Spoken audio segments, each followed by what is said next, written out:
Hello everyone, अपन लोग पढ़ रहे हैं अप्लाइड बायोलॉजी और आज के सेशन में अपन डिस्कस करने वाले हैं एग्रोबैक्टीरियम मीडिएटेड जीन ट्रांसफर। सबसे पहले अपन ये समझेंगे कि एग्रोबैक्टीरियम है, आखिर उसमें ऐसी क्या खास बात है कि वो जीन का ट्रांसफर करने के लिए एक बेहतर विकल्प की तरह चुना गया है। तो अपन बात करेंगे, मैं आपको अभी बेसिक से बेसिक सिखाऊंगा एंड देन अपन डिटेल में हर एक चीज देखने वाले हैं। देखो, हेडिंग डालो, एग्रोबैक्टीरियम मीडिएटेड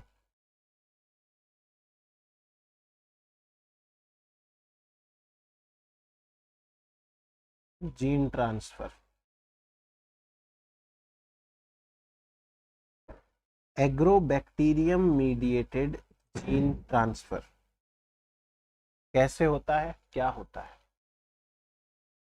अभी जो मैं आपको एक बार बेसिक से बेसिक बता रहा हूं उस पे ध्यान देना, उसके बाद में अपन एडवांस लेवल तक जाएंगे। आप चीज समझने की कोशिश करना। देखो, मान लो ये एक एग्रोबैक्टीरियम है, ये बैक्टीरिया है, एग्रोबैक्टीरियम। अब इस बैक्टीरिया के पास में ये है इसका मेन डीएनए, ये है मेन डीएनए, और इसके ऊपर अपने को ध्यान नहीं देना। Double standard covalently closed circular DNA होता है। इस एग्रोबैक्टीरियम के पास में एक प्लाज्मिड है और इस प्लाज्मिड को बोलते हैं TI plasmid, tumour inducing plasmid. TI का मतलब ट्यूमर इंड्यूसिंग प्लाज्मिड, ठीक है। तो ये है ट्यूमर इंड्यूसिंग प्लाज्मिड। अब इस प्लाज्मिड की क्या खास बात है, आखिर कैसे होता है, तो मैं आपको चीजें बताता हूं। देखो, इस प्लाज्मिड की सबसे खास बात यह है कि इसके पास प्लाज्मिड के अंदर ऐसे ऐसे जीन पाए जाते हैं जिनकी मदद से ये जो पूरा प्लाज्मिड है, इस प्लाज्मिड का एक छोटा सा हिस्सा प्लांट की सेल के अंदर जा सकता है और वहां जाकर के प्लांट की सेल्स को जाकर के प्लांट की सेल के अंदर उसके डीएनए में जा सकता है। एक बार आप चीज समझिए, ये ट्यूमर इंड्यूसिंग प्लाज्मिड है, इस प्लाज्मिड का ही एक छोटा सा हिस्सा होता है, इस छोटे से हिस्से को बोलते हैं टीडीएनए, ट्रांसफर डीएनए, टीडीएनए। इस प्लाज्मिड की खास बात यह है कि जो प्लाज्मिड है, प्लाज्मिड के पास में जीन्स प्रेजेंट है, genes present that genes present that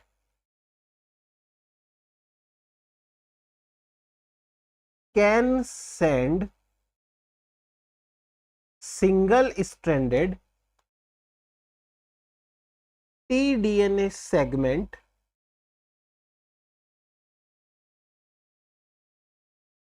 into host cell nucleus।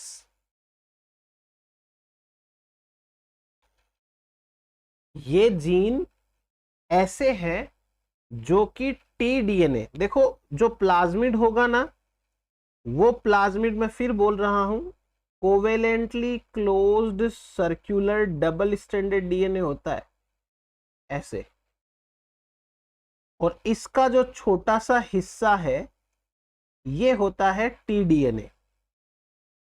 और अब कुछ ऐसा होगा, सिंगल स्टैंडर्ड निक लगेगा, मतलब बहुत सारी नौटंकी होगी, और ये इतना सा पार्ट ये है single standard T-DNA segment, single stranded T-DNA segment. इस सिंगल स्ट्रैंडेड टीडीएनए सेगमेंट को कहां भेजा जाएगा? होस्ट सेल के न्यूक्लियस के अंदर भेजा जाएगा। अब होस्ट सेल के न्यूक्लियस में जब भेजेंगे तो यहां पर होगा इसका इंटीग्रेशन। इंटीग्रेशन का मतलब हो गया कि यहां पे ये जो टीडीएनए है बैक्टीरिया का, वो प्लांट के डीएनए के अंदर इंसर्ट हो जाएगा। टीडीएनए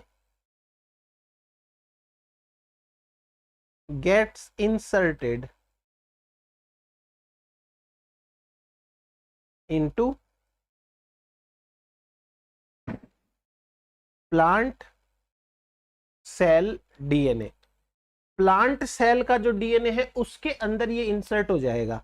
जैसे कल्पना करो आप कि ये है प्लांट सेल का डीएनए। प्लांट सेल का डीएनए डबल स्ट्रैंडेड होता है और आया तो सिंगल स्ट्रैंडेड डीएनए था, तो ये सिंगल स्ट्रैंडेड डीएनए है, ये टीडीएनए है, ये इसके अंदर इंसर्ट हो गया। अब यहां पे क्या होता है, ये तो मिसमैच हो गया। दो स्ट्रैंड में से एक स्ट्रैंड तो बैक्टीरिया का है और दूसरा स्ट्रैंड प्लांट का है, ये तो मिसमैच है। तो यहां पे होता है रेप्लिकेशन, और रेप्लिकेशन से क्या होगा कि एक स्ट्रैंड तो प्लांट सेल का बन जाएगा और जो दूसरा स्ट्रैंड है उसमें टीडीएनए था तो टीडीएनए के जैसा ये बन गया डबल स्ट्रैंडेड टीडीएनए, ऐसे करके। तो इंसर्ट होने के बाद में ये जीनोम का पार्ट बन जाता है। एक बार ये टीडीएनए इंसर्ट हो गया तो टीडीएनए क्या करता है, टीडीएनए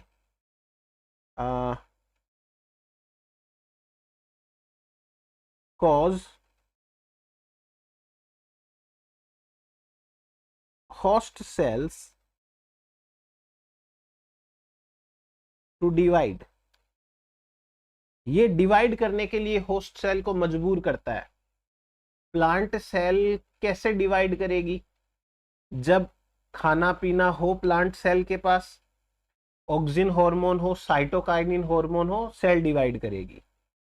ये जो बैक्टीरिया का टीडीएनए है, इस डीएनए में साइटोकाइनिन के भी साइटोकाइनिन बायोसिंथेसिस का जीन होता है, ऑक्सिन बायोसिंथेसिस का जीन होता है। तो ये प्लांट की सेल में जाकर के वहां ऑक्सिन प्रोड्यूस करता है, साइटोकाइनिन प्रोड्यूस करता है। अभी मैं बताऊंगा, सब डिटेल में बताऊंगा। एक कहानी बता रहा हूं मैं अभी आपको कि कोई बैक्टीरिया है एग्रोबैक्टीरियम नाम का, इसके भी अलग अलग स्ट्रेन्स होते हैं और वो स्ट्रेन्स कैसे काम करते हैं सब देखेंगे। अभी एक बार आप जो मोस्ट कॉमन है उसको समझिए। तो जो बैक्टीरिया होता है उसके पास एक प्लाज्मिड होता है, उस पूरे प्लाज्मिड का नाम होता है TI plasmid, tumour inducing plasmid. इस टीआई प्लाज्मिड का एक छोटा सा हिस्सा होता है जिसको बोलते हैं टीडीएनए या टीडीएनए सेगमेंट। टीडीएनए सेगमेंट पर ट्यूमर इंड्यूसिंग जीन्स होते हैं, और ट्यूमर इंड्यूसिंग जीन कुछ नहीं है, वही अपने ऑक्सिन साइटोकाइनिन जीन है। और बाकी का जो प्लाज्मिड है उस पे ऐसे जीन प्रेजेंट होते हैं जो सिंगल स्ट्रैंड डीएनए को भेज सकते हैं प्लांट सेल के अंदर, न्यूक्लियस तक छोड़ के आएंगे। फिर वहां होमोलोगस रिकॉम्बिनेशन होगा तो टीडीएनए है वो इंसर्ट हो जाता है प्लांट सेल के डीएनए के अंदर और फिर ट्यूमर बनती है। अब थोड़ा सा आप ऐसे समझिए कि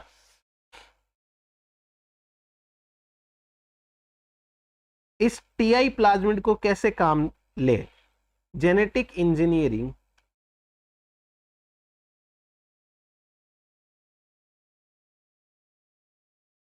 विथ टीआई प्लाज्मिड।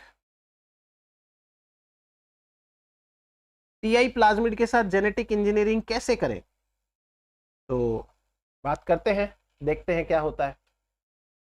जैसे सपोज करो कि ये कोई सेल है और इस सेल के अंदर ये न्यूक्लियस है और न्यूक्लियस के अंदर हमारे पास कोई जीन ऑफ इंटरेस्ट है। तो हमको सबसे पहले क्या करना पड़ेगा, isolation of gene of interest. Gene of interest है उसका आइसोलेशन करना पड़ेगा। अब जो इसका आइसोलेशन अपन करेंगे तो इसके आइसोलेशन से क्या होगा, ये जीन है वो निकल गया, ठीक, ये जीन निकल गया। अब अपने को इसको डालना है टीआई प्लाज्मिड के अंदर, और ध्यान रहे कि टीआई प्लाज्मिड का पूरा जो पार्ट है वो नहीं जाता। टीआई प्लाज्मिड में भी छोटा सा जो टी सेगमेंट है वही प्लांट सेल में जाएगा। तो आपको ये वाला जीन उस टी सेगमेंट के अंदर डालना पड़ेगा। इससे पहले आपको एक सूटेबल वेक्टर लेना पड़ेगा। वेक्टर, वो वेक्टर कैसा होना चाहिए, वो वेक्टर ऐसा होना चाहिए कि जिसमें टीआई प्लाज्मिड के साथ होमोलोगस रिकॉम्बिनेशन के सीक्वेंस हो। अगर होमोलोगस रिकॉम्बिनेशन के सीक्वेंस होंगे तो टीआई प्लाज्मिड के अंदर ये आराम से इंसर्ट हो जाएगा। जैसे क्रीलॉक सिस्टम से अपन इसको इंसर्ट कर सकते हैं, वेक्टर ले सकते हैं, क्रीलॉक सिस्टम इस्तेमाल कर सकते हैं, है ना। इससे क्या होगा, ये तो है हमारा टीडीएनए का सेगमेंट, इसमें हमने डाल दिया जीन ऑफ इंटरेस्ट, और बाकी का जो सेगमेंट है ये अपना टीआई प्लाज्मिड है।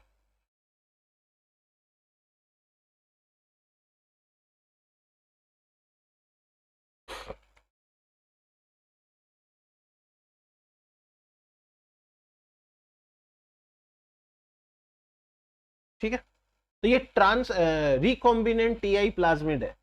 अब इस टीआई प्लाज्मिड को हम वापस डालेंगे एग्रोबैक्टीरियम में, put back into agrobacterium. Agrobacterium के अंदर वापस डाल दो इसको, और फिर इसके बाद में एग्रोबैक्टीरियम के अंदर डालने के बाद में इसे अलाउ करो प्लांट को इन्फेक्ट करने के लिए। Allow to infect plant. Plant को इन्फेक्ट करने के लिए इसको अलाउ करते हैं, बाकी की काम ये अपने आप कर लेगा, अपने को उसकी टेंशन बिल्कुल नहीं है। ये एक छोटी सी कहानी समझिए। अब मैं आपको इसको जितना डिटेल में हो सकता है मुझसे मैं बताने की कोशिश करता हूं। आराम से एक एक लाइन पढ़ेंगे अच्छे से, तब समझ में आएगा। Very first of all, agrobacterium एक ग्राम नेगेटिव बैक्टीरिया होता है। ग्राम नेगेटिव बैक्टीरिया है तो आपसे किसी दूसरी एग्जाम में ये भी चीज पूछी जा सकती है, और नहीं तो फिर नॉर्मल है ये चीज। दूसरा देखो, ये हॉरिजॉन्टल जीन ट्रांसफर करता है जिससे ट्यूमर होती है प्लांट्स में। हॉरिजॉन्टल जीन ट्रांसफर किसे बोलते हैं, एक होता है vertical gene transfer. Vertical gene transfer में क्या होता है, दो पेरेंट्स होते हैं, फादर मदर, और उनसे जीन का ट्रांसफर उनके बच्चे में होता है, इसे बोलते हैं वर्टिकल। एक जनरेशन, उसके बाद नीचे दूसरी जनरेशन, फिर वो बच्चा फ्यूचर में जब बड़ा होगा वो रिप्रोडक्शन करेगा तो उसके नीचे एक और जनरेशन। तो जब ऐसे जनरेशन में जीन का ट्रांसफर होता है उसे कहते हैं अपन वर्टिकल जीन ट्रांसफर। हॉरिजॉन्टल में क्या होता है, एक ऑर्गेनिज्म है, उसके पैरेलल दूसरा ऑर्गेनिज्म है, इससे इसके अंदर जा रहा है। ये दूसरा ऑर्गेनिज्म इसका कोई प्रोजेनी नहीं है, ना ये कोई एक दूसरे के मदर फादर है, ये दो पार्टनर हैं। अब यूजुअली बैक्टीरिया में अपन ने जेनेटिक्स में कॉन्जुगेशन पढ़ा था, ट्रांसफॉर्मेशन पढ़ा था, ट्रांसडक्शन पढ़ा था, वो तरीका है, उसी को कहते हैं हॉरिजॉन्टल जीन ट्रांसफर। तो हॉरिजॉन्टल जीन ट्रांसफर तरीके से ये जीन का ट्रांसफर करता है। अब एग्रोबैक्टीरियम है is well known for its ability to transfer DNA between itself and plant. Agrobacterium दो तरीके के होते हैं। एक होता है, मतलब ऐसे तो बहुत सारे स्पीसीज हैं, बट मेन जो है एक होता है एग्रोबैक्टीरियम ट्यूमिफेशियंस। जो ट्यूमिफेशियंस है उसके पास में टीआई प्लाज्मिड है, ट्यूमर इंड्यूसिंग प्लाज्मिड। ये क्राउन गाल डिजीज कॉज करता है। एग्रोबैक्टीरियम राइजोजीन्स है, उसके पास आरआई प्लाज्मिड है, root inducing plasmid. R for rhizogenes, R for Ri plasmid. ये हेरी रूट डिजीज कॉज करता है। एक होता है एग्रोबैक्टीरियम रेडियोबैक्टीरियम। ये अवायरुलेंट होता है, ये कुछ नहीं कर सकता, इसके पास में प्लाज्मिड नहीं है, जिसकी वजह से ना तो ये कोई डिजीज कॉज करेगा ना कोई जीन का ट्रांसफर करेगा। मेनली तो हम एग्रोबैक्टीरियम ट्यूमिफेशियंस लेते हैं, बट एग्रोबैक्टीरियम राइजोजीन्स भी ले सकते हैं। एग्रोबैक्टीरियम एक ग्राम नेगेटिव बैक्टीरिया होता है। ये हॉरिजॉन्टल जीन ट्रांसफर तरीके से जीन का ट्रांसफर करता है बिटवीन इटसेल्फ एंड प्लांट। और दो स्ट्रेन्स आप याद रखें स्पीसीज इसकी, एग्रोबैक्टीरियम ट्यूमिफेशियंस जो टीआई प्लाज्मिड है वो क्राउन गाल डिजीज कॉज करता है, और एग्रोबैक्टीरियम राइजोजीन्स है वो आरआई प्लाज्मिड होता है, हेरी रूट डिजीज कॉज करता है। अब एक बार देखिए ये इसका तरीका है, अपन कहीं से भी शुरुआत कर सकते हैं, यहां से शुरुआत करो। ये है बैक्टीरिया, यहां से शुरुआत करते हैं। ये बैक्टीरिया प्लांट के बॉडी में वहीं से एंटर करेगा जहां प्लांट की बॉडी में घाव लगा होता है, वुंड से एंटर करता है, ऐसे इंटेक्टली ये एंटर नहीं कर सकता। तो प्लांट बॉडी में कहीं पर घाव लगा होगा थ्रो वुंड, तो वहां से ये बॉडी के अंदर एंटर करेगा। एंटर करने के बाद ये अटैच हो जाता है किसी लिविंग सेल के साथ। अटैच होने के बाद देखो ये अपना टीआई प्लाज्मिड है, उसमें से टी डीएनए को ट्रांसफर कर रहा है। टी डीएनए होस्ट के सेल के डीएनए के साथ मिक्स हो जाता है, मतलब उसी का पार्ट बन जाता है। फिर ये बहुत ज्यादा जो है वो रैपिडली डिवाइड करती है सेल, क्योंकि इन सेल के अंदर ऑक्सिन साइटोकाइनिन ज्यादा बनता है, तो एक ट्यूमर सी देखने को मिलती है। बाहर से ये ट्यूमर्स ऐसी दिखती है, ठीक है। और हम क्या करते हैं, इन ट्यूमर वाली सेल्स को लेके टिश्यू कल्चर करा सकते हैं। अगर कोई ढंग का जीन है आ चुका तो हम टिश्यू कल्चर कराएंगे। ये है क्राउन गाल डिजीज के बारे में। एक और है हेरी रूट डिजीज, वो आरआई प्लाज्मिड की वजह से होती है और एग्रोबैक्टीरियम राइजोजीन्स की वजह से होती है। ये है हेरी रूट जीन, हेरी रूट डिजीज। तो ये जो डिजीज है ये इस प्रकार से काम करती है, हेरी रूट डिजीज। दोनों में थोड़ा सा देख के अंतर पता करना है। अब देखो मैं आपको टीआई प्लाज्मिड समझाता हूँ क्या है, कैसे है, इसके क्या क्या पार्ट्स हैं, कौन कौन से जीन्स हैं, कहाँ काम आते हैं, आराम से समझेंगे। पहले तो मैं जैसे समझा रहा हूँ आप वैसे समझें तो आपको ज्यादा फायदा होगा। देखो very first of all TI plasmid के अंदर एक सीक्वेंस है, इसे बोलते हैं लेफ्ट बॉर्डर। एक सीक्वेंस है, इसे बोलते हैं राइट बॉर्डर। क्योंकि इनका नाम है बॉर्डर तो ये एक सीमा निर्धारित करते हैं। लेफ्ट बॉर्डर राइट बॉर्डर वही सीक्वेंस है जहां से कट लगेगा। लेफ्ट बॉर्डर और राइट बॉर्डर के बीच में जो जीन है वो डीएनए है, उसे टी डीएनए बोलते हैं। लेफ्ट बॉर्डर राइट बॉर्डर है वो होमोलोगस रिकॉम्बिनेशन करने के काम आते हैं। ये होमोलोगस रिकॉम्बिनेशन नहीं होता, ये एक प्रकार का इनलेजिटिमेट रिकॉम्बिनेशन होता है। अब आराम से समझिए, इस टी डीएनए के पास में एक जीन है ऑक्सिन बायोसिंथेसिस का, जिससे कि बहुत सारा ऑक्सिन बनेगा। अभी इस टी डीएनए के अंदर, इस प्लाज्मिड के अंदर हमने हमारा जीन ऑफ इंटरेस्ट नहीं डाला है, अभी तो नॉर्मल है। इस टी डीएनए के पास में एक साइटोकाइनिन का भी जीन है, साइटोकाइनिन बायोसिंथेसिस का जीन। जब ऑक्सिन साइटोकाइनिन दोनों बनने लगेंगे तो होस्ट सेल है वो डिवाइड होने लगेगी। अच्छा ओपाइन क्या है, ओपाइन क्या होते हैं? ओपाइन एक प्रकार के कार्बोहाइड्रेट और अमीनो एसिड डेरिवेटिव कंपाउंड्स होते हैं। आप ये चीज समझ लीजिए कि दीज आर द केमिकल्स, और ये जो केमिकल्स हैं ये एक प्रकार के कार्बन एंड नाइट्रोजन सोर्स है, कार्बन एंड नाइट्रोजन के सोर्स है। तो बैक्टीरिया को ये खाने के लिए चाहिए। अगर बैक्टीरिया होस्ट प्लांट में है तो वहां बनेंगे, नहीं तो फिर खुद बनाएगा। तो पहले आप टी डीएनए को समझो। टी डीएनए क्या है? पूरे प्लाज्मिड में लेफ्ट बॉर्डर से शुरू होकर राइट बॉर्डर तक का जो डीएनए होता है उसे टी डीएनए कहते हैं। इस टी डीएनए में मेनली 3 जीन होते हैं। एक होता है ऑक्सिन बायोसिंथेसिस का, एक साइटोकाइनिन बायोसिंथेसिस का, और एक है ओपाइन बायोसिंथेसिस का। ओपाइन तो एनर्जी सोर्स की तरह काम आने वाला केमिकल है। साइटोकाइनिन एंड ऑक्सिन जो है ये आपके सेल डिवीजन को प्रमोट करते हैं। इतना एक बार हो गया। अब हर एक प्लाज्मिड के अंदर अपनी खुद की ओरिजिन ऑफ रेप्लिकेशन साइट होनी चाहिए। ओरिजिन ऑफ रेप्लिकेशन साइट होनी चाहिए, वो इसके पास में भी है। तो ये तो साइट सिर्फ तभी काम करेगी जब बैक्टीरिया के अंदर ही ये डीएनए प्लाज्मिड है वो मल्टीप्लाई करेगा, क्योंकि ये इतना सा पार्ट है ना ऊपर ऊपर का, ये जाता है होस्ट प्लांट में, नीचे वाला जाता भी नहीं है। खैर, ओरिजिन ऑफ रेप्लिकेशन का काम है ओरिजिन रेप्लिकेशन स्टार्ट करना। अब इसमें एक प्रकार के जीन्स हैं जिन्हें बोलते हैं ओपाइन कैटाबोलिज्म जीन्स।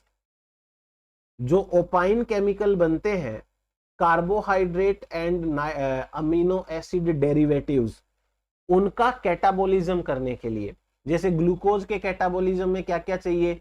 ग्लाइकोलाइसिस वाले एंजाइम चाहिए, फिर क्रेब साइकिल वाले एंजाइम चाहिए। वैसे ही ओपाइन के कैटाबोलिज्म में ये ओपाइन कैटाबोलिज्म के एंजाइम चाहिए। कोई विशेष चीज नहीं है, ये तो पूरे अपने को प्लाज्मिड की स्ट्रक्चर पढ़नी है इसलिए मैं आपको एक एक चीज बता रहा हूं।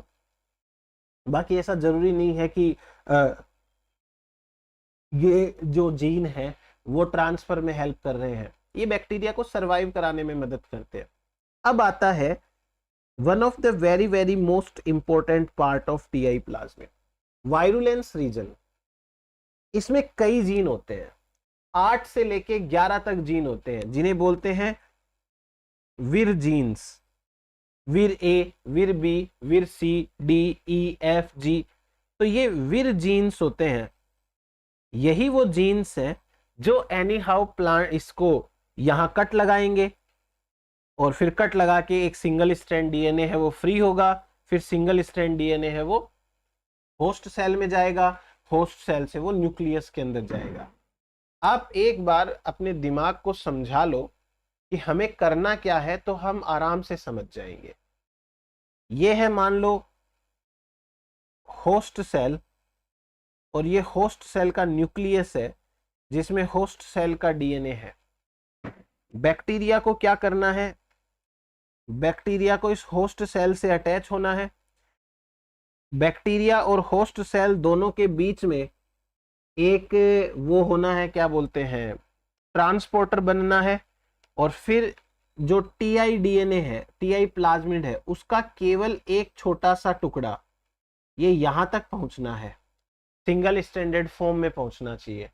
कैसे पहुंचेगा, क्या होगा, मैं अब आपको एक एक डिटेल में बताता हूं बातें। सबसे पहले अपन बात करते हैं विर जीन्स की। ये जो वायरुलेंस वाला रीजन था इसे विर रीजन बोलते हैं।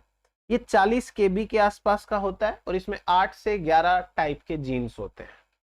जैसे आपको दिखाया विर ए, B, C, D, E, F, जी, एच, इनकी पोजीशन अलग अलग होती है। नो डाउट इनकी डिस्कवरी जिस तरीके से हुई है उस हिसाब से इनके नाम रखे गए हैं, अदरवाइज सीक्वेंस में रख देते A B C D E F G. खैर छोड़ो, इसको अपने को नहीं देखना है। अब अपन एक एक करके पढ़ते हैं इनके बारे में। चलिए एक एक करके बात कर लेते हैं अपन।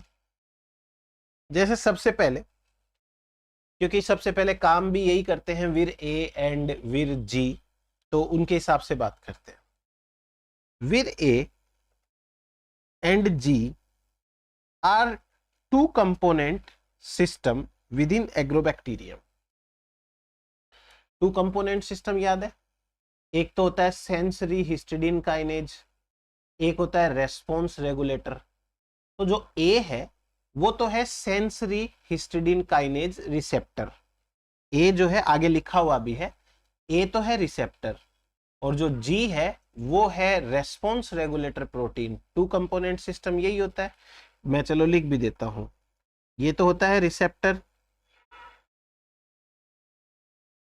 और जो जी है ये है response regulator protein, response regulator protein. Clear है ये चीज? एक रेस्पॉन्स रेगुलेटर प्रोटीन है और एक रिसेप्टर है। They act to sense plant derived signals. जो प्लांट को घाव लगा ना, वुंड, उस घाव से कुछ केमिकल्स निकलते हैं जैसे एसिटोसिरिंजोन। ये केमिकल वीर ए रिसेप्टर समझता है कि भाई कुछ आया है, वो जी को एक्टिवेट करता है, फिर जी है बाकियों को एक्टिवेट करता है। They act to sense plant derived signal to derive the expression of other vir gene and are constitutively expressed. यानी ए और जी है, उनका कॉन्स्टिट्यूटिव एक्सप्रेशन होता है। ड्यूरिंग द सेंसिंग वीर ए एक हिस्टिडीन सेंसर काइनेज रिसेप्टर होता है। अब चूंकि ये हिस्टिडीन है, सेंसर काइनेज है, तो आपको पता है इसका खुद का फॉस्फोराइलेशन होगा। टू कंपोनेंट सिस्टम में यही तो होता है। इसका फॉस्फोराइलेशन होगा जब ये एसिटोसिरिंजोन रिसीव करेगा, यानी एसिटोसिरिंजोन है वो लाइगेंड है और ए जो है वो इसका रिसेप्टर है। Before passing on this phosphate group to the response regulator G, it means कि जैसे ये तो है ए, और ए के ऊपर जब एसिटोसिरिंजोन आता है तो ये फॉस्फेट ऐड कर लेता है अपने ऊपर, और इसी फॉस्फेट को फिर ये जी को ट्रांसफर कर देता है, जी को ये ट्रांसफर कर देता है। तो ये हुआ सॉरी हमारे पास में ए और जी का एक बार काम। विर जी जो होता है वो एक्टिवेट करता है एक्सप्रेशन ऑफ विर बॉक्स जीन्स, मतलब अदर जो विर जीन्स होते हैं उनको ये एक्टिवेट करता है। एक बार इतना सा याद रखो, देखो A and G two component system है, ए रिसेप्टर है, जी जो है वो रेस्पॉन्स रेगुलेटर प्रोटीन है, एक तरीके का ट्रांसक्रिप्शन फैक्टर भी है। ए एसिटोसिरिंजोन नाम के केमिकल को रिसीव करेगा, ये केमिकल प्लांट में जहां घाव लगा हुआ है वहां से रिलीज होगा। ए के ऊपर जब ये केमिकल बाइंड करेगा इसका लाइगेंड, तो ए का ऑटोफॉस्फोराइलेशन होगा, फिर वो फॉस्फेट जी को ट्रांसफर कर दी जाएगी। फिर जो जी होता है ना वो विर बॉक्स को, मतलब बाकी के विर जीन्स को एक्टिवेट करता है। अब आ जाओ विर बी के ऊपर। विर बी एक प्रकार का ओपेरोन है, और जो बैक्टीरिया है इसके अंदर ये लार्जेस्ट ओपेरोन है। इसमें 11 जीन्स होते हैं। जैसे ओपेरोन वो होते हैं जिनके अंदर एक से ज्यादा जीन सेम प्रमोटर के कंट्रोल में रहते हैं, उन्हें ओपेरोन बोलते हैं। तो विर बी है, उसमें भी 11 जीन होते हैं, B1 B2 B3 B4। अपने को उतना डिटेल में नहीं जाना, और आगे आपको जो काम का होएगा वो मैं आपको बता ही दूंगा। तो वापस सुनो, विर बी है वो एक ओपेरोन है, और इसमें चूंकि 11 जीन है, इतने सारे जीन पूरे टीआई प्लाज्मिड में और कहीं एक साथ नहीं है, इसलिए ये लार्जेस्ट है। आगे भी आएगा, किसी में 4 है, किसी में 2 है। Vir B protein involved in the transfer process of T DNA and bacterial protein into host plant cell. तो बी का काम होता है कि वो टीडीएनए को होस्ट सेल के अंदर ट्रांसफर कराए। एक बार इतना याद करो, आगे अपने आप आएगा डिटेल में। नेक्स्ट देखो, फिर आते हैं सी के ऊपर।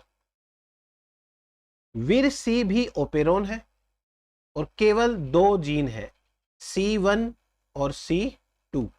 विर C1 विर C2, 2 ओपेरोन है, 2 जीन का एक छोटा सा ओपेरोन होता है। These proteins influence पैथोजेनेसिस, यानी कि सी जो है वो बैक्टीरिया की पैथोजेनेसिस एस्टेब्लिश करते हैं, यानी कि वायरुलेंस एस्टेब्लिश करते हैं टुवर्ड्स डिफरेंट प्लांट होस्ट। अगर वीर सी के अंदर म्यूटेशन हो जाए, mutation can reduce but not remove the virulence of bacteria.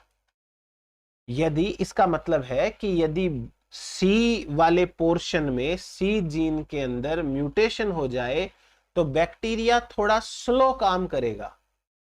ऐसा नहीं है कि काम ही करना बंद कर देगा, वो डिजीज तो अब भी कॉज करेगा, बट अब वो स्लो डिजीज कॉज करेगा, वो एक साथ डिजीज कॉज नहीं करेगा, उतना अग्रेसिवली नहीं करेगा, थोड़ा स्लो हो जाएगा, बट काम करेगा। Both vir C and D operons can be repressed by chromosomally encoded protein known as ROS। एक ROS प्रोटीन है। ROS प्रोटीन C और D को बिल्कुल से बंद कर सकता है। कैसे? ROS बाइंड करता है to a region of DNA that overlap with the binding site of Vir G। हमने अभी ये पढ़ा था कि सबसे पहले सिग्नल को ए रिसीव करेगा, ए जी को एक्टिवेट करेगा, जी सबको एक्टिवेट करेगा। अब यदि जी जहां बाइंड करता है दूसरे जीन्स को एक्टिव करने के लिए, वहां कोई और बाइंड कर ले तो फिर तो जी बाइंड नहीं करेगा, और जी बाइंड नहीं करेगा तो आगे किसी का एक्सप्रेशन नहीं होगा, फिर ट्रांसफर भी नहीं होगा। सी और डी जो जीन्स हैं, सी ओपेरोन और डी ओपेरोन, उनको बाइंड करने, उनको एक्टिवेट करने के लिए विर जी बाइंड होता है, वहां पे ये रोस प्रोटीन बाइंड होता है। Ros bind to a region of DNA that overlap with the binding site of Vir-G, therefore compete with Vir-G to control their expression level। जैसे मान लीजिए कि ये C वाला रीजन है, Vir-C, यहां मान लीजिए G बाइंडिंग साइट है, ये है Vir-G बाइंडिंग साइट, और Vir-G बाइंडिंग साइट के ऊपर यदि रोस आके बाइंड करेगा तो काम नहीं हो पाएगा फिर। नेक्स्ट देखो, फंक्शनली यदि बात करें तो C1 एंड C2 प्रमोट करते हैं असेंबली ऑफ रिलैक्सोसोम कॉम्प्लेक्स।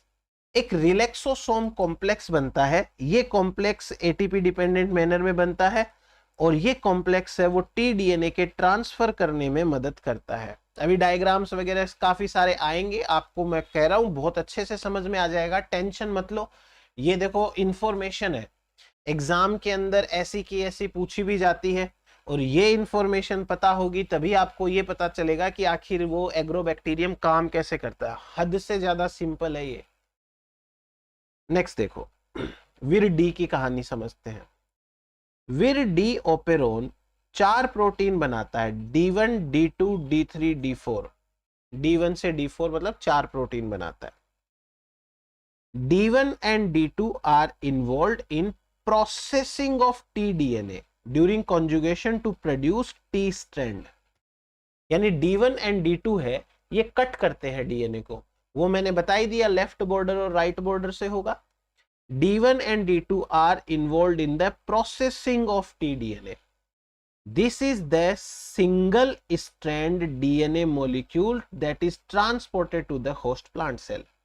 यानी D1 and D2 है, वो कट लगाते हैं ताकि सिंगल स्ट्रैंडेड tDNA बन जाए, और सिंगल स्ट्रैंडेड tDNA बन जाए तो फिर वही तो ट्रांसफर होगा आगे जाके। क्लियर, समझ में आया ये? तो ये इतनी सी बातें हैं। अब नेक्स्ट बात करते हैं, ड्यूरिंग द प्रोसेसिंग, यानी जब कट लगाते हैं, D1 will act as topoisomerase. D1 protein topoisomerase होता है जो डीएनए को खोलता है, मतलब प्लाज्मिड के डीएनए को रिलैक्स करता है। To unwind the DNA strands, दोनों डीएनए को खोल देगा वो, मतलब स्ट्रैंड्स को। D2A relaxase will then nick one of the DNA strand and remain bound to the DNA as it is transferred to the recipient cell. D2 protein क्या करता है, एक तो सिंगल स्ट्रैंडेड डीएनए बना देता है कट लगा के, और इसके साथ बाइंड रहता है जब ये ट्रांसफर होता है रेसिपिएंट सेल में, ताकि ये वापस से एक तो डबल स्ट्रैंडेड ना बन जाए कहीं, दूसरा इसको कोई एक्सोन्यूक्लियस ना काट दे। Within the recipient cell यानी होस्ट सेल के अंदर D2 will also work together with E2 to direct the transfer DNA to the recipient cell nucleus. यानी D2 और E2 ये दोनों मिलके डीएनए को, टीडीएनए को न्यूक्लियस के अंदर छोड़ने जाते हैं, न्यूक्लियस के अंदर छोड़ने जाते हैं। जो डी है वो एक ओपेरॉन है, उसके अंदर 4 जीन है, D1, D2, D3, D4। जो D1 एंड D2 है उनमें से जो 1 है वो तो टोपो आइसोमरेज है और 2 है वो कट लगाता है। 2 जो है D2 वो बाइंड भी रहता है, जब बैक्टीरिया से होस्ट सेल में जाता है तब तक वो बाइंड रहता है। बाइंड रहने के साथ साथ बाद में E2 भी इसको ज्वाइन करता है और दोनों मिलके उस टी डीएनए को न्यूक्लियस के अंदर छोड़ के आते हैं। इसका मतलब E2 का भी प्लांट सेल में आना जरूरी है, आगे देख लेंगे अपन। Conversely little is known about vir D3। विर D3 के बारे में बहुत कम पता है। विर D4 एक क्रूशियल पार्ट होता है कॉन्जुगेशन प्रोसेस का। जब ये बैक्टीरिया की सेल है और ये होस्ट सेल दोनों एक दूसरे से टच करती हैं तो उसमें D4 है एक इंपॉर्टेंट रोल प्ले करता है। It is serving as a coupling factor, यानी दोनों को जोड़ने का काम करता है। That recognize the transfer the T DNA strand to transport channel. तो ये हुआ अपने पास में डी की कहानी पूरी। नेक्स्ट बात करते हैं अपन विर ई। ये भी एक ओपेरॉन होता है और ये 2 प्रोटीन बनाता है, मतलब 2 जीन होते हैं, E1 और E2। E2 एक इफेक्टर प्रोटीन होता है जो ट्रांसलोकेट होता है together with T strand into host plant cell. E2 protein तो डीएनए को कट करते टाइम ही जुड़ जाता है और जुड़ा जुड़ा ही बैक्टीरिया से प्लांट सेल में जाता है। E2 जो है उसको भी प्लांट सेल में भेजा जाता है, वहां जाके it binds to the T strand to direct its delivery to the nucleus of the host plant cell. यहां जाकर के ये टी डीएनए से बाइंड होता है और ये टी डीएनए को लेके जाता है किसके अंदर, न्यूक्लियस के अंदर। आखिर ऐसा क्यों? क्योंकि इसके पास में होते हैं न्यूक्लियर लोकेलाइजिंग सीक्वेंस, एनएलएस प्रेजेंट होते हैं, न्यूक्लियर लोकेलाइजिंग सीक्वेंस प्रेजेंट है इसके पास, और ऐसा होने से ये टी डीएनए को लेके जाएगा। E1 may be involved in promoting the transfer of the E2 protein into the host plant cell। मतलब E1 है वो E2 के ट्रांसपोर्ट को प्रमोट करता है, फिर E2 टीडीएनए से बाइंड करके न्यूक्लियस में लेके जाता है। तो ये हमारे पास में है सिंपल सी इसकी कहानी।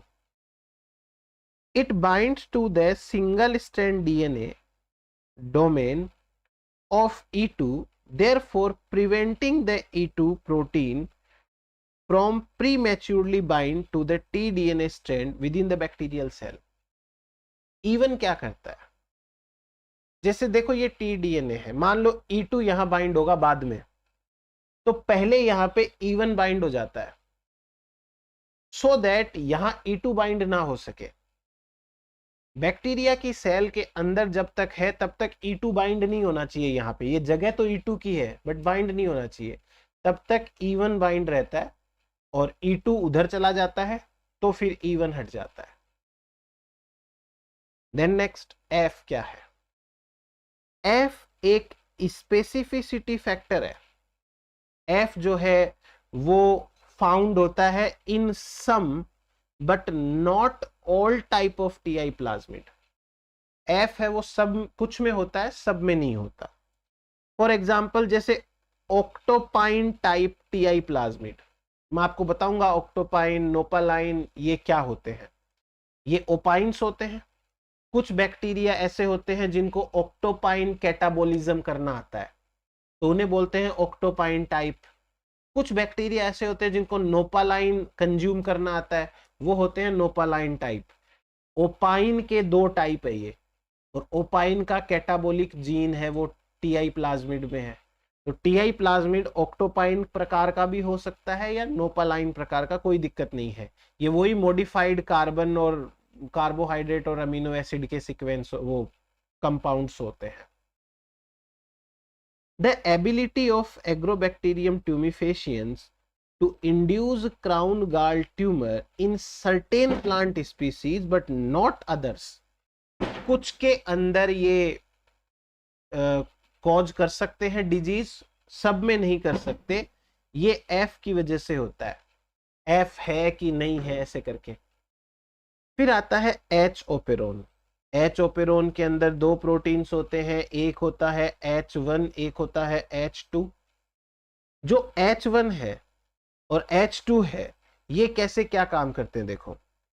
A bioinformatic study of the amino acid sequence of Vir H protein showed similarity between them and a superfamily of proteins known as cytochrome P450। यानी जो बैक्टीरिया के H जीन है वो हायर ऑर्गेनिज्म का जो साइटोक्रोम P450 एंजाइम है उसके साथ सिमिलरिटी शो करते हैं। हो सकता है दोनों का कॉमन ओरिजिन रहा हो, बाद में बदल गए sequence. H2 was then discovered to metabolize certain phenolic compounds detected by Vir A।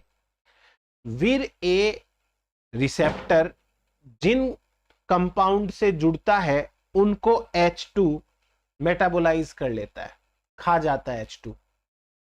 जैसे एसिटोसेरिंजोन है, दूसरे फिनोलिक कंपाउंड्स है। ये H की कहानी हो गई।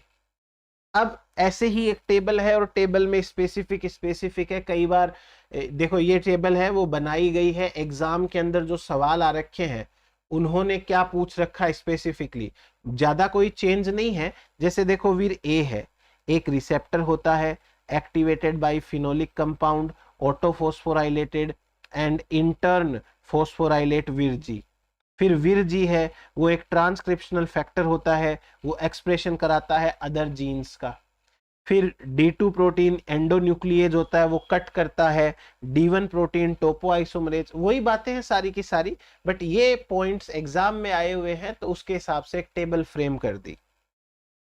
नेक्स्ट देखो ट्रांसफर डीएनए की बात करते हैं। ये तो अपन ने वायरुलेंस रीजन की बात करी। ट्रांसफर डीएनए लेफ्ट बॉर्डर से लेके राइट बॉर्डर तक का सीक्वेंस होता है। ये ट्रांसफर डीएनए 15 से 20 किलो बेस पेयर तक का होता है।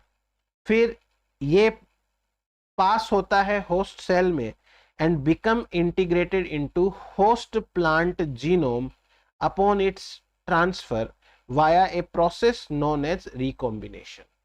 जब रिकॉम्बिनेशन की प्रोसेस होती है तो उसके दौरान ये टी डीएनए होस्ट सेल के डीएनए का पार्ट बन जाता है।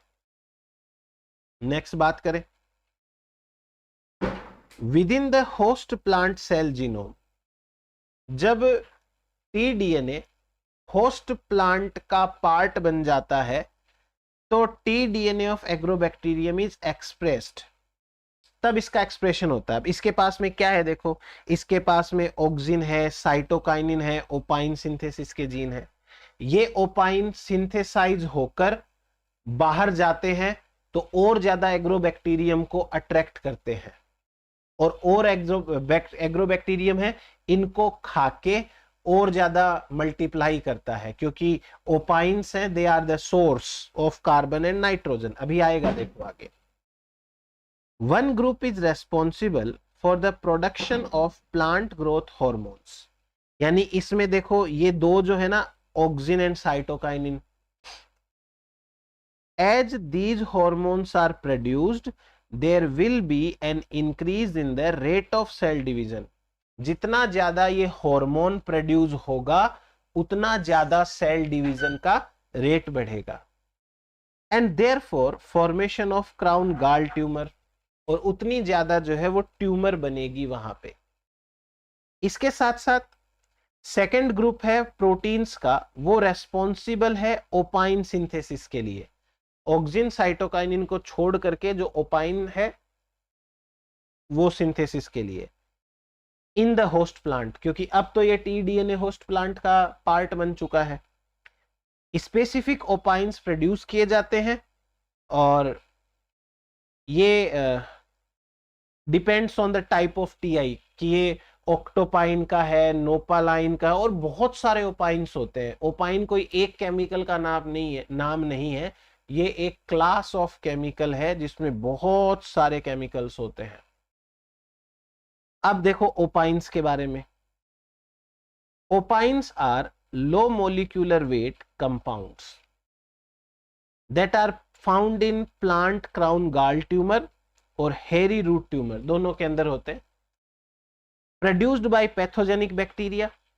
अब इसके आधार पे दो प्रकार के होते हैं, ऑक्टोपाइन, नोपालाइन। राइजोबियम भी प्रोड्यूस करता है ऐसे।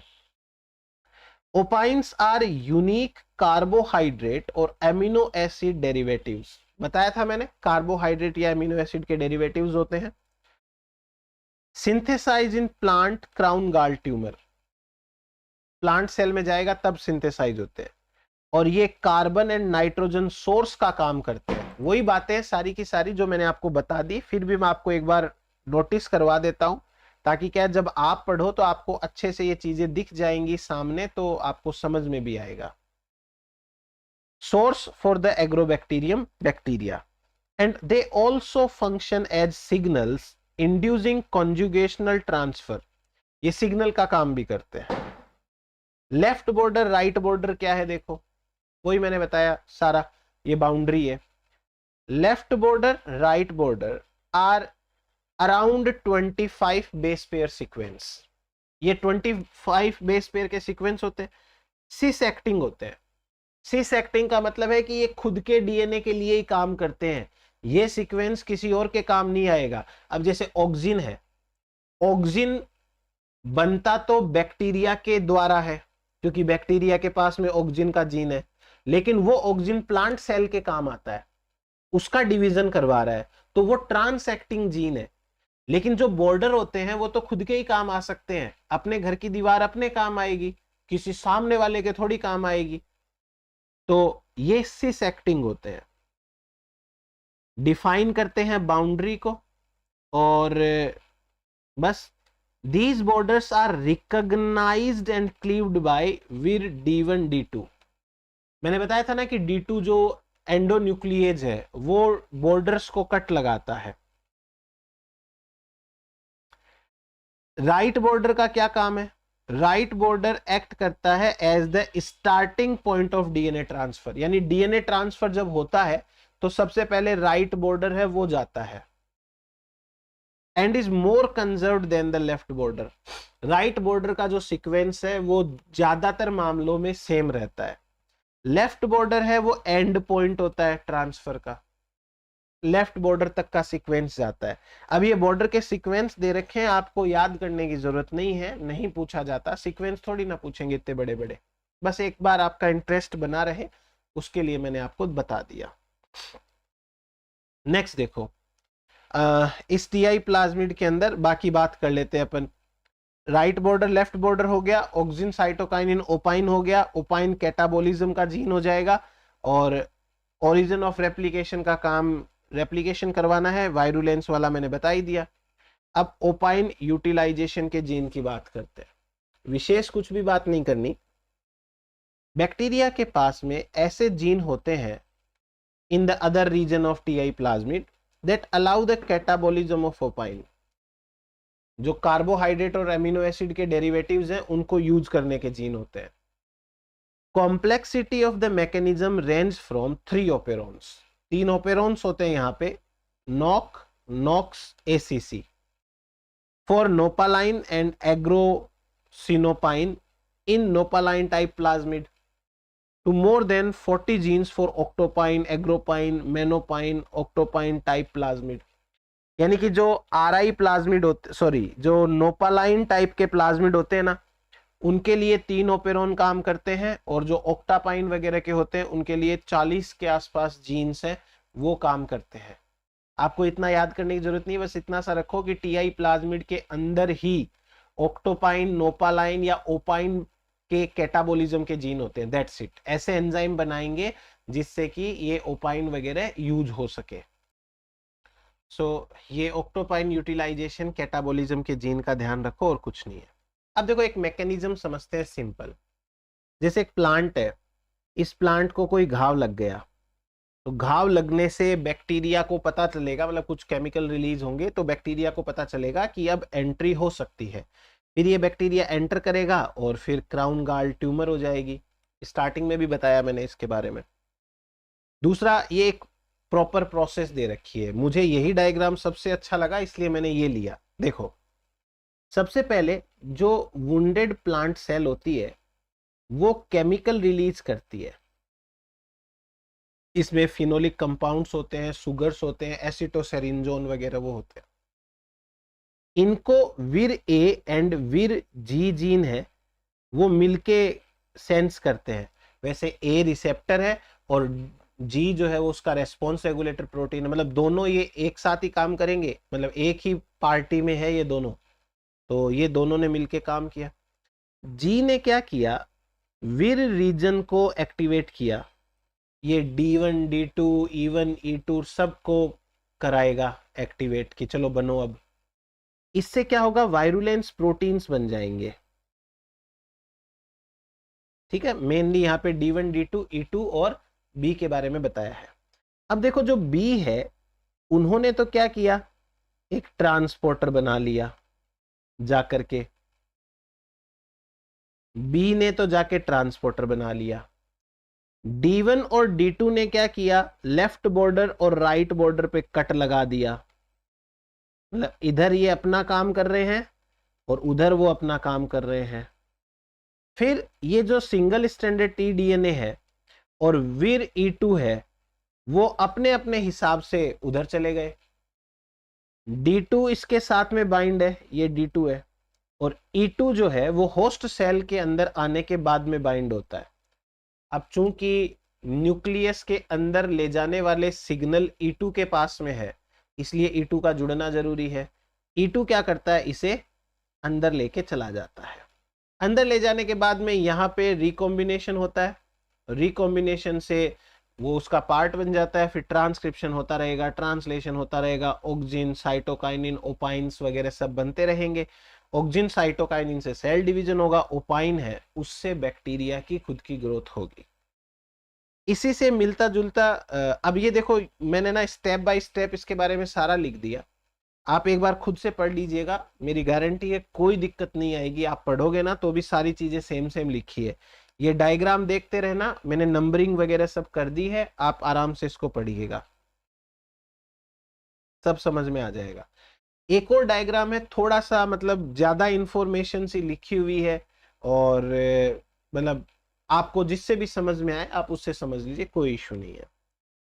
प्लांट ने सिग्नल दिए, एसिड्स वगैरह बनाए, इनमें से कुछ सुगर्स होती हैं जिनको CHV, chromosome virulence E, CHVG, CHVI, ये सब भी रिसीव करते हैं। खैर अपने को यहाँ पे कोई लेना देना नहीं है इससे।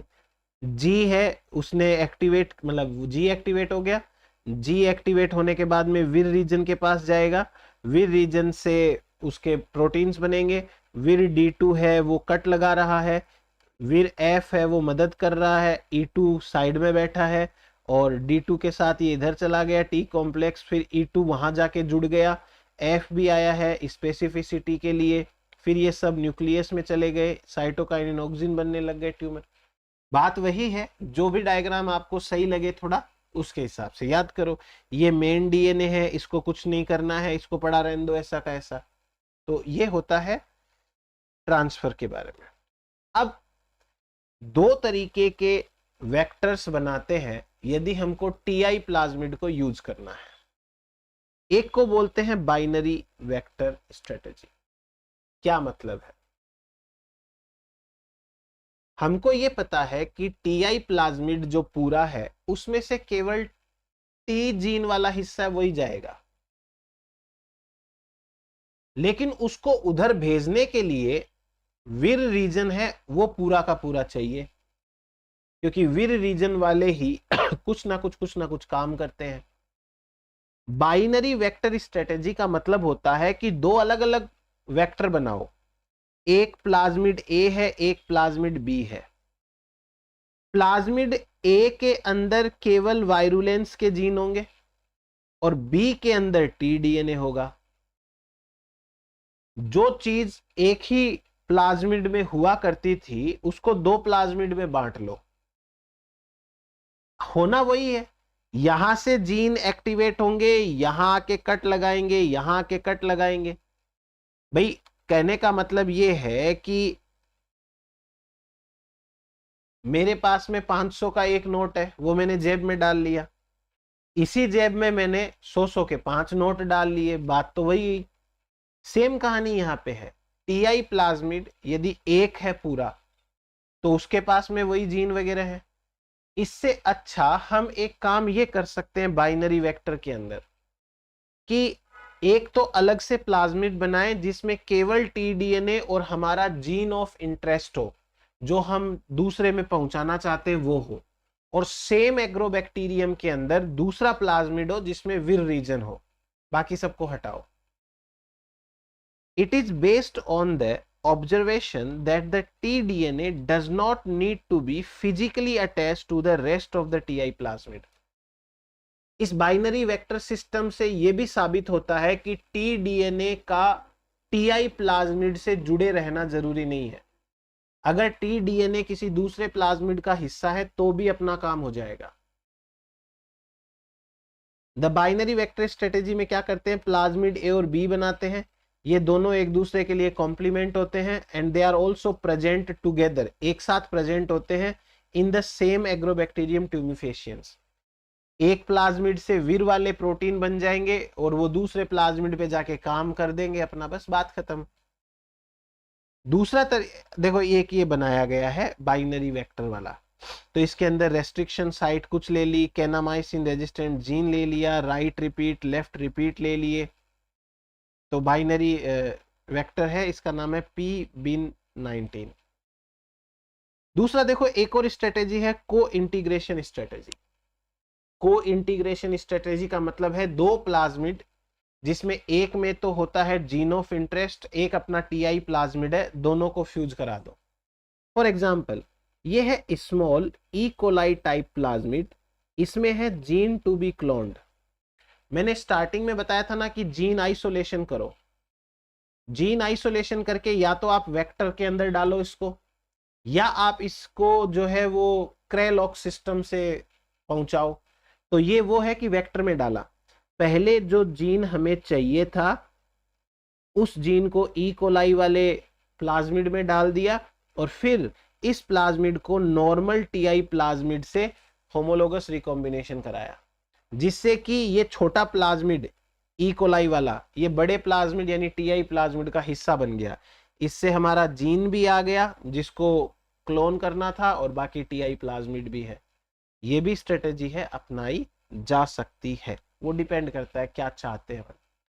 एक बार जब क्राउन गाल डिजीज हो जाती है, यहां से सेल्स ले लीजिए और फिर इनको कल्चर कराइए और कल्चर करा के ट्रांसफॉर्म्ड प्लांट बनाइए। ये तभी करना है जब जीन ऑफ इंटरेस्ट डाल दिया गया है, ऐसे नहीं करना है। तो ये है हमारे पास में एग्रोबैक्टीरियम से रिलेटेड सारी की सारी बातें। इससे आपके हर टाइप की एग्जाम के हर सवाल सॉल्व हो जाएंगे, तरीके से बस पढ़ लेना, ठीक है। Thank you.